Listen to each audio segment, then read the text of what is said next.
G'day guys, and welcome back to Pikmin 2. So let's get started into our file again. So I've actually received quite a little bit of feedback from Josh about my Pikmin 1 Let's Play. Apparently I'm not explaining things enough, so I'll try to do a little bit better this time with what we're actually doing. So, into the Valley of Repose, the fucking area we can go to. And we'll start the fucking day. Straight away, a message from the fucking spaceship. Good morning, workers. Ready for another day of toiling for the profit of your company? Yeah, sure. The Pikmin seem to still be asleep inside their onion. What lazy creatures. No wonder they lack survival skills. Stand beneath the onion and press A to call them out. Yes, of course. So, basic instructions, and it even walks you over there to do it, which is very handy. So we go under there, just take a Pikmin, blah blah blah, all the usual shit. So, our Pikmin are still fairly fucking low in count, so let's try and increase that. I don't know what the fuck I'm doing. That's also you over there, get both of those going at once. And then we get these ones, which were not here on the first day. So we get to increase our Pikmin by 5 with those, which, what the fuck am I mean, we've already fucking done that in the other one. So just grab all of those and we go back to this area and we've got more of the regular pellet posies. Let's see. Now what we're also going to be doing is there's going to be a lot of dungeons in this one. So little areas that you go into and you collect a lot of fucking treasure, which is going to be fucking awesome. So, alright, so we got this paper bag here. We solved the other one, just throw more Pikmin on it. For that one, it needs 35. Of which we don't have enough just yet. Or we do now. Now we got 36. Review. What am I doing? No, don't throw them over there. See, as I was trying to explain in the first episode, of which made no sense whatsoever, if you have a second captain with you in this one, they will also pick the Pikmin with you, but for every 2 that you pick out of the ground, they will only pick 1, so they're much slower. There we go, so I got all those, so go 2 on there and 2 on there, and now we got this dwarf spotty bulbul. So we'll get them on that. And done. Alright, so there's that, and we can see here we have a red bulbul. I think that's its name. I'm not 100% sure. Yeah, no, let's not collect that one just yet. Let's get you all started on that, because we can't exactly carry it. Alright, so you all do that. You stay there. Now, the spotty bulbulbs, red bulbulbs are still quite difficult to fight with just red Pikmin. But the good thing about Pikmin 2 is you can absolutely abuse the shit out of Purple Pikmin, which will be the new one that we'll find this episode. You find those in the first dungeon, and the only way you can get them is through candy pop buds, which are the flowers that were first introduced into Pikmin 1. But I never really explained, used, or showed those at all. I did like make a small mention of it once when getting a piece of the ship parts, which was in, I think it was the Perplexing Pool, one of those, can't remember the name of it, but you throw your Pikmin into those, and however many Pikmin you throw into it will come back out to the same color of the flower that it was thrown into. So if you have red Pikmin and... oh shit. Oh no. Safe. Oh, Jesus. What was I saying? Yeah, if you throw, say, red Pikmin into a yellow flower, you throw 5 Pikmin in there, you'll get 5, what did I say? Yeah, 5 reds into a yellow flower, then you'll get 5 yellows. Same with the other ones, the blues, whatever, any of that. Except in this one, the only way that you can get purples or the other Pikmin color, which is white, which we'll see in another episode again, is the white Pikmin and what the fuck am I even on about?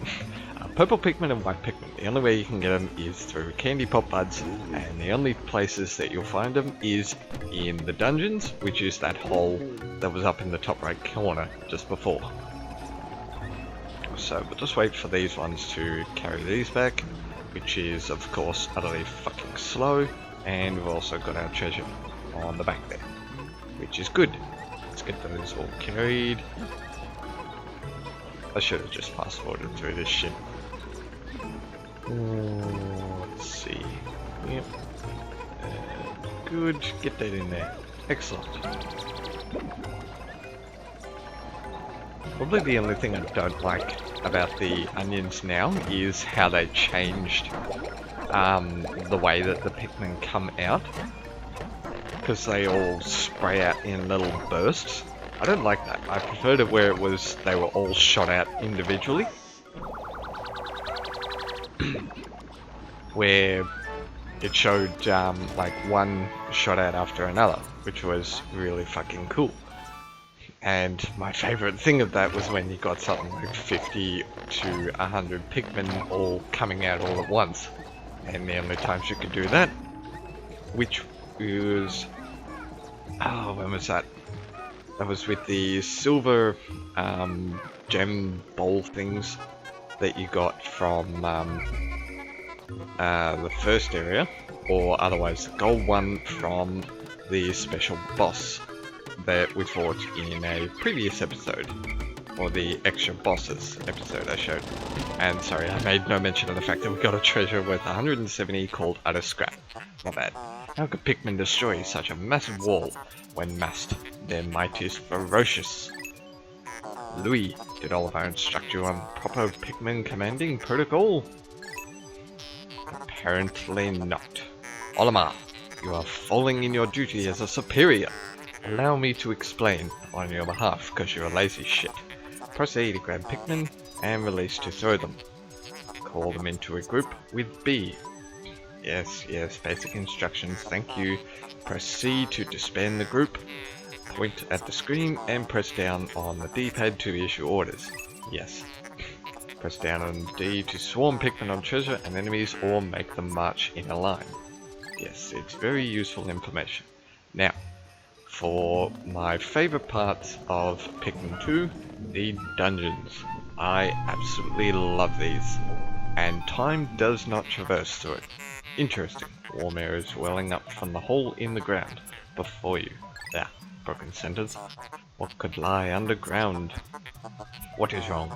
You both show expressions of unease. Do not fear. The leader's group of Pikmin will join you. I shall dispatch my research pod too. Separated Pikmin will head to the onion. Approach the hole and press A to jump in.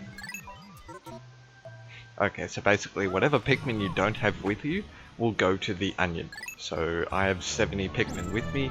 If I didn't have all 70, whatever was left over would just head to the onion.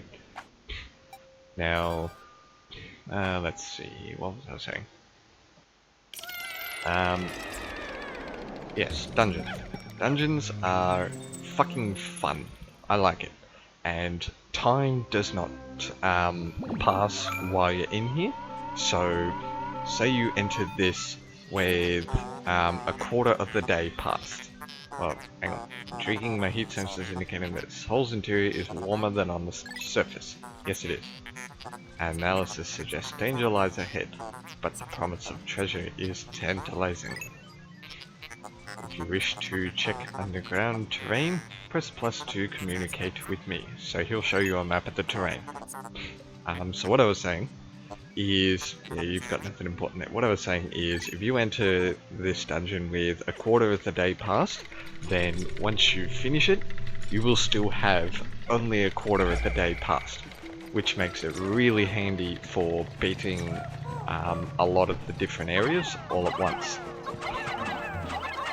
The only difference is that you cannot use enemies in here to increase your Pikmin count, because you don't have access to any of the onions. So there we've got 2 bits of treasure. So we have I think that's an orange or a mandarin, one of those, and a bottle cap. So we'll get them on that, and we'll get the rest of you on this. So there we go. Everybody's all working. And here's the first interesting part. When you collect enemies. How can you possibly consider this beast a treasure? Beasts are incompatible with my circuitry. I suppose I will store your findings in my hold. But I do not think beasts will be worth much. No, they're literally not. Like, I think the most is worth... what is it? I think 30? Now our first bit of treasure in the dungeon. We have the bottle cap. 7-up, which is worth 100. Quenching emblem. Very nice. And another beast, which is worth 2. So yeah, these aren't worth absolute fucking jack shit. The other thing that I wanted to discuss is, with these dungeons, the floor layout is always the same. With this dungeon, however, it'll always be the same. No matter how many times you come in here, this one will never change. But with almost all of the other ones, citrus one, yes, okay, so it's an orange or something. With all the other ones, the place that you start and the exit, which is these holes, will be in different spots. Now, I have a section after this that I'm going to show before we go to the next floor, which will show something that can happen due to the fact that the entrances and exits, or the place you start and the exit points, are all placed in random spots. Don't worry, all your Pikmin will follow you. Approach the hole and press A. Yes. Okay. Now, let's go through here. Let's watch this section as we go down. So you delve deeper with your Pikmin. This bit. So that is a cutscene. You have no control over that whatsoever. Now let's just move over to the dungeon I'm doing in another episode, the Subterranean Complex. Now this is one where, as you can see, it has a ledge, so your Pikmin will not walk off, but you can throw your Pikmin over the edge. And due to the fact that the hole is randomly placed, let's just ignore what I'm doing here. All I'm really doing is increasing my Pikmin count. So there's the candy pop buds we're speaking about, and something else on the side there, which we'll get to in another episode. Yeah, drink that, and the purple juice goes up. We'll see that in a later episode, so don't worry about that. Yeah, so what I was saying, because of the fact that these ledges are so low, and the entrances and exits and all that are all randomly, or I shouldn't say generated, but randomly placed, makes it so that they are prone to having your Pikmin die during that cutscene where you jump down the hole. And I'm going to show just a second exactly what that does. So let's quickly just have a look here where that exit is. See how it's right next to the ledge? So that's basically what is causing this problem. The placement of that hole is so close to the ledge that it causes a really, really fucking stupid glitch. and I really fucking hate it, and this has pissed me off so much. Now let's quickly look at our Pikmin count, which is 81. Let's pay attention to that. So we go down the hole, and what the fuck is that noise? That's our Pikmin dying. Let's listen again.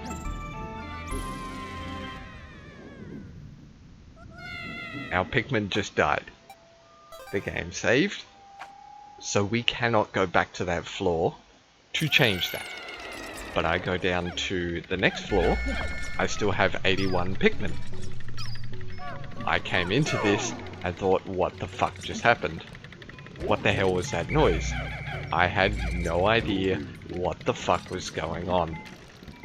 But I found out later on, after I'd done all of that and completed this dungeon, or didn't really complete it, I'd never beat the boss or anything, even though I could have. I found out that I had lost, I think it was either 6 or 9 Pikmin from that fucking stupid fucking glitch. It annoyed the absolute shit out of me that it did that. It was fucking bullshit. Ugh. And there's nothing you can do unless you notice immediately from that sound that your Pikmin are dying. Then there is nothing you can do whatsoever to fix that issue. And you are stuck with a broken count of Pikmin deaths on your file. So because of that, I do not include the Pikmin deaths, of which I'll show in a later episode, on this file, because that was due to a glitch that I had no control over. So fuck that bullshit. Now let's just get back to, let's save twice. Let's get back to the Emergence Cave, of which we first started in. Now I like what it does right at the beginning here, just after this. Final level. It sounds so cool. Alright, so not much of a challenge here, just to these things. What you can also do in this dungeon is, it's actually to do with this treasure. If you collect that treasure, then after you leave the dungeon, then you cannot go back in and the day ends. It's inconceivable that such an immense object has been buried here for so long. Yes, the design on the outer shell resembles the surface of the planet as seen from space. Yes, it's awesome. So what you can do is, when you first come into this dungeon, if you don't collect that treasure, but you get the Purple Pikmin, then you can go back to the surface and then come back down into this and collect, I think it's another 5 more.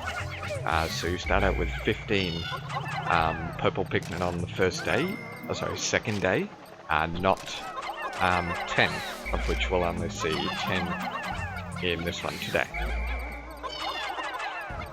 So yes, let's just quickly kill off these little idiots here, and we'll then go over to the side here. We'll get you carrying that. And good, sweet, that one came back. Awesome. Alright, and now we have our candy pop buds. Alright, so these are purple candy pop buds. So as I was explaining before, you throw in reds into a yellow, then you get yellows. With purples, you get purple Pikmin. But we've never seen them before. Clearly it is warmer down here than above. Look, the Pikmin are restless. They look as if they yearn to be thrown into the flower. Yes, they do. I sort of wish that there was some form of explanation in the first fucking Pikmin game about this. So you throw 5 Pikmin in, then the flower will spit out 5 Pikmin. And they're all purple flowers. Let's just quickly hear the explanation on the exit. So what is this thing? Astounding! Water is shooting out of this geyser with incredible force. Sensors indicate it has enough power to launch you into the air. Approach it and press A to try. I most certainly will, don't you worry. So we look up, and there's a hole. where in the fuck they managed to place those holes in the actual surface world, who fucking knows? So there we go, we just pulled out a purple Pikmin. Look at this little cutie. Aww. He's hairy and fat. Amazing! A purple Pikmin. It has hair and is quite stocky. It seems very heavy and strong. This kind of Pikmin was not mentioned in your report, Olimar. It must be an entirely new type. Yes, so we have our purple Pikmin now. Transforming Pikmin by throwing them into the flowers? Intriguing. Perhaps there are others. And there we go. So we got our purple Pikmin. Now the benefits of purple Pikmin is... Sorry, I should start off with the disadvantage. They are fucking slow. Look at this. My red Pikmin are sort of keeping up with me. The purple Pikmin, not so much. They are slow as fuck. But the advantage of purple Pikmin is when you throw them and they land on an enemy with the dwarf Bulborbs, the dwarf snowy Bulborbs and such, it will squish them. So another advantage of the purple Pikmin is each one purple Pikmin has the strength of 10 normal Pikmin. So I only have 70 Pikmin there, but I have 10 purple Pikmins. What the fuck are you idiots doing? Why are you walking that into the wall? So I have 10 purples, which amounts to 100 Pikmin. So that amounts to 160. Fucking awesome. But again, they are slow as all fucking shit. The other thing is they are also even stronger than reds. So they do more damage when they attack. And the other thing is... the two other things is they can home in on enemies. So if you throw them towards an enemy, it will home in onto it to land on top. Or if it doesn't manage to land on top and kill it immediately, then it will stun the enemy, which causes an absolutely broken fucking mechanic in this game. Something resembling a microchip. Yep, error could only decode a portion of the data, but it did retrieve new geographic charts. Excellent, good job. What I was saying is, with the broken part of this game is purple Pikmin can stun enemies. Because of that, it stuns them for... when they stun them for an extremely long time. So, a good couple of seconds. In that time, you can throw more purple Pikmin on them and get a landing hit, which helps for a lot of enemies. So, red Bulborbs, spotty Bulborbs, dwarf Bulborbs, all of that shit. Where the fuck were you guys going? Pretty much any enemy that's small will be squished and killed in one hit. And let's get the fuck out of here. But with other enemies like the red Bulborbs, the bigger ones, or some of the other ones we'll see, the Pikmin... what the fuck am I even on about? I don't even know. The purple Pikmin will stun them, and then you can just keep launching Pikmin on it while the enemy does absolutely nothing. Just sits there with stars in its eyes, not knowing what the hell to do. Alrighty, so that is a little bit of an explanation on the purple Pikmin and how they work. But again, the disadvantage is they are slow. So you can't just immediately run up to an enemy and expect them to start being able to be thrown immediately. Successfully returned to the planet's surface. Excellent work on your spelunking adventure. We must celebrate the success of your fucking whatever. You're speaking shit. I don't care. We've gathered a large amount of data that needs in-depth analysis. We did fuck all. We went to one dungeon. I shall send a report back to the President tonight, detailing your progress. I'm sure you will, but I don't care. Olimar, and Louis. Since you will explore a new area tomorrow, today's work is done. Yes, this is what I meant. With this part, this doesn't appear if you don't collect that sphere chart. So if you don't collect that, you can then continue with the day and go back in and get a few more purple Pikmin. But you can only do it once more and get 5 more Pikmin. You won't be able to get, well, I think maybe 10 Pikmin at most you can get. After that, it will just not spawn the flower. So then you're left with collect the sphere chart, or if you want to be fucking weird, you can just keep going in there over and over again and never actually collect the sphere chart until the very end of the day, and then up your treasure count just off of the enemies, which I think is fucking ridiculous. I don't know why anyone would ever do that. So today's report, we found 672 Pokos worth of treasures. We increased our Pikmin count, and there was no deaths whatsoever, except for that bit that I showed you. Baby steps first, Olimar. Plan well, and don't worry about me. Adept is with Happy Hocotate savings and loan after all. Besides, there's nothing left to repossess. So ha! You're so mean, Mr. President. You are so mean. Alrighty, well that was a very adventurous second day into the Pikmin world. So thank you very much for watching, everyone. And I will see you guys in the next episode. Take care until then.